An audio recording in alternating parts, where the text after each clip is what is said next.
I'm a blind man. I'm a blind man.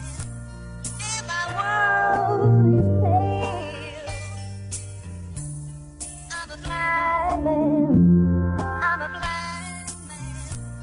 And my world is pale. I'm a blind man. I'm a blind man. And my world is pale. Meron akong katanungan para sa mga pinunong na halal. Bakit di nyo po makita ang mga napapagal? Maralit ang guhit ng palad, medyo malas at liko yung mga taong dahilan ng inyong pagkakaupo. Pagkatapos maluklok na bago na ang plataforma. Mga kulang sa gawa, puro pangako lang at forma. Balak na paunlarin, bayan natin na lubog. Hiling ko lang ay matupad at wag sanang mausog. Wala akong kapangyarihan dahil nasa iyong kamay. At ang awit na ito ay ituring mong gabay. Nasa sayo kung papakinggan dahil akin lang naman. Sinulat ko ang kantang to para sa kapakanan ng maraming umaasa sa pag-asa mong dala. At para to ay maipasa at sa masa ay pala ganapin at wag sanang pagkait kami titigan mo. Ito lang ba ang kaya mong gawin para sa bayan mo? I'm a blind man. I'm a blind man. And my world is pale. I'm a blind man. I'm a blind man. And my world is pale.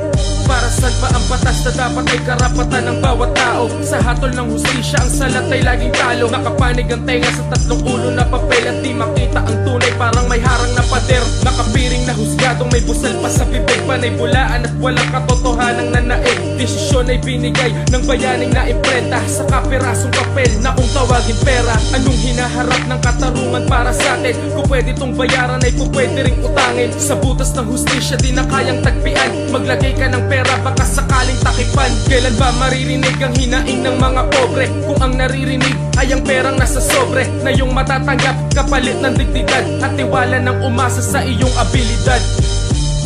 I'm a blind man.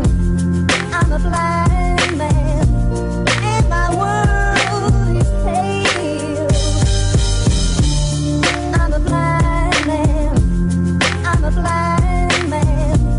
And my world is pale.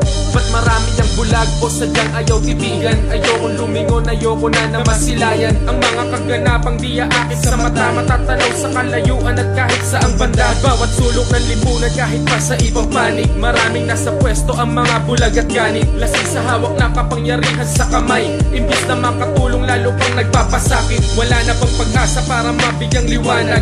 Para ang mali unti-unti nyong maaninag. At magkaroon ng linaw ang lahat ng katanungan. Kung nasaan ang tunay at tapat na katarungan. At sinong dapat na pagtiwalaan na pinuno. Mula sa nag-ugat at mga sangay na puno. Lahat maging tapat at wag maging bulaan. Linawan ng mata at wag na magbulag-bulagan.